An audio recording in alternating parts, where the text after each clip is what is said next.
What's going on, bottom line viewers? It's Kev Ole. Can you believe we are in week 5 of the National Football League season already?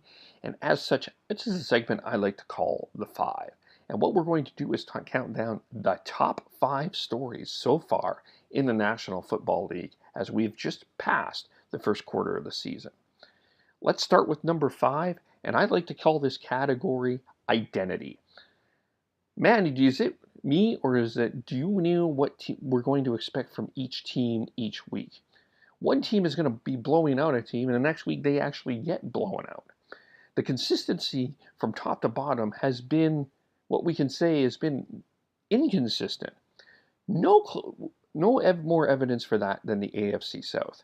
The Jacksonville Jaguars walk into Houston and beat the snot out of the Houston Texans.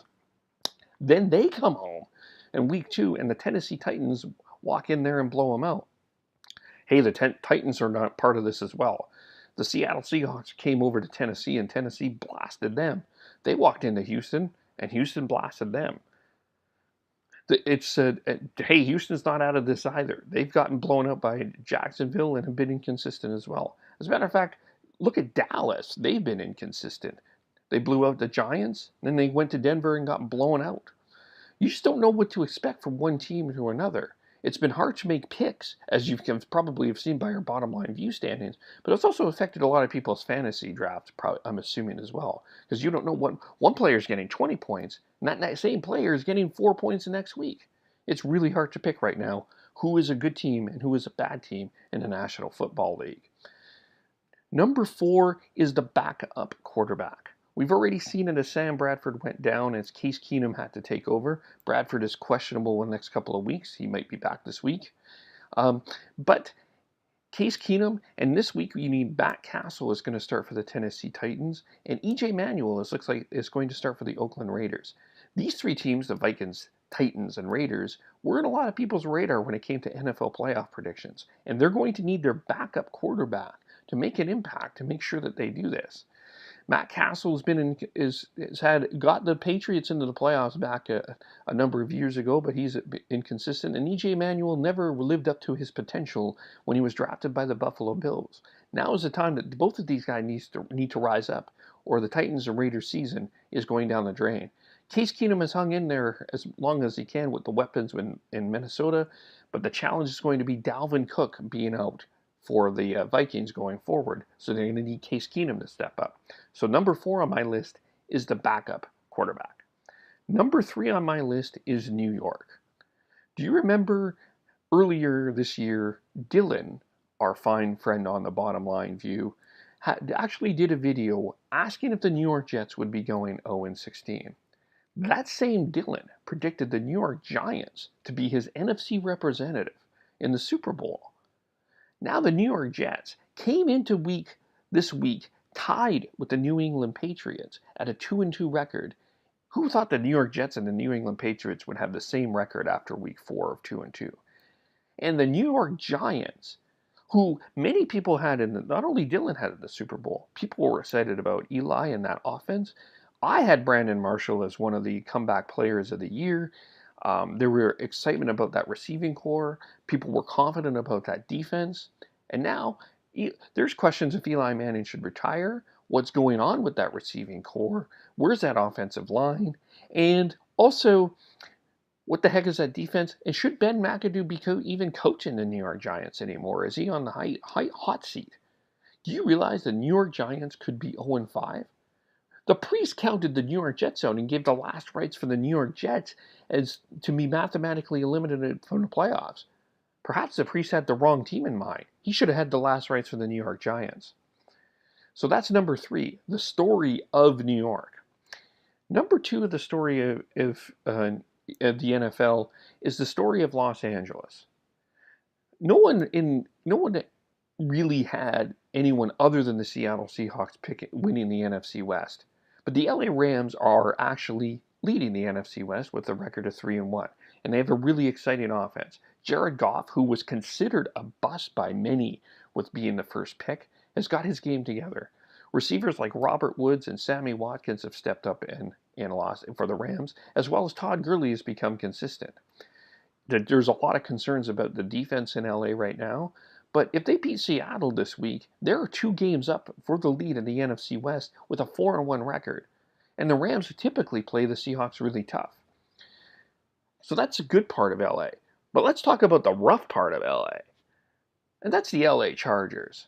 Not only are they 0-4, not only do they need a new kicker, do you realize this is a 27,000 seat stadium that they're in at the StubHub? 27,000 for an NFL game. That's all you need to fill it. And the amount of sellouts that they have in their 3 home games is a grand total of 0. It's hard to see the LA Chargers anything other than an abysmal and utter failure on and off the field. And you have to feel for the people of San Diego who lost their team as watching this disaster that is the LA Chargers. Will they end up going back to San Diego, or is the NFL going to be stubborn and just hang in there with the LA Chargers, which it's not working? Before we get to number 1, I want to bring up a couple of honorable mentions here that I think are good stories as well. The AFC, one big story in the AFC is Kareem Hunt. He's been outstanding since his emergence and superstardom on the Thursday Night Football opener against the New England Patriots. Considering that Spencer Ware was supposed to be the number 1 running back and people were concerned when they were done, Kareem Hunt has been amazing and is probably the MVP candidate of the first quarter. The Chiefs are unbeaten in a lot of people's mind, the number 1 team right now in the NFL, with the emergence of Alex Smith playing it fairly well, and they're finding ways to win. So far, so good with the Kansas City Chiefs. How about the Detroit Lions? A lot of people have been a little cynical of the Detroit Lions, hoping, amongst all hope, that Detroit would actually get to the level that people think that they are. They're finding ways to win without being spectacular quarterbacking from Matthew Stafford. Their defense has been pretty good. They're creating turnovers. They don't have a lot of big name weapons necessarily in Detroit, but I would suggest right now that they're the number 1 team in the NFC in the first quarter of the season. So those are 2 honorable mentions that I wanted to bring up as stories as well this year.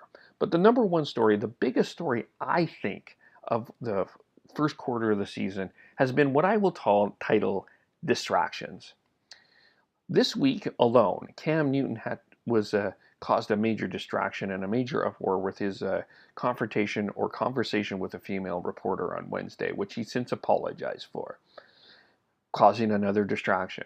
Antonio Brown had a temper tantrum as the Pittsburgh Steelers were beating the Baltimore Ravens in Baltimore, causing Ben Roethlisberger and Mike Tomlin to call him out in the media. And of course, we cannot forget Donald Trump's comments about the national anthem and the distraction that caused all across the NFL. There were teams that were spending over 4 hours thinking about whether they should stand, sit, kneel, link arms, or whatever. Every team had to put out a statement, and there was a bunch of controversy and distraction, and it had a lot of teams having one eye on the football field and one eye off the football field. It seems like every week this year there's been a story off the field that has been bigger than the discussion that has been on the field. It is getting a little worrisome as we go through. And it might be, as Mitch says, one of the reasons why we have good teams but not great teams in the National Football League right now. So those are the 5. The 5 biggest stories, I think, in the National Football League right now. But what other stories should we be talking about? If you like this video, like and subscribe to the Bottom Line View. Just click that button right there. Gronk spike it if you want. And then you can follow us on Twitter, the Bottom Line View. And follow me at KEVOLE. Follow Mitch at Mitch Milani. Follow Dylan at Wrestling God. And follow Adam Gordick at AC11. This is the Saturday of the 5. I'm Kev Ole. Thanks.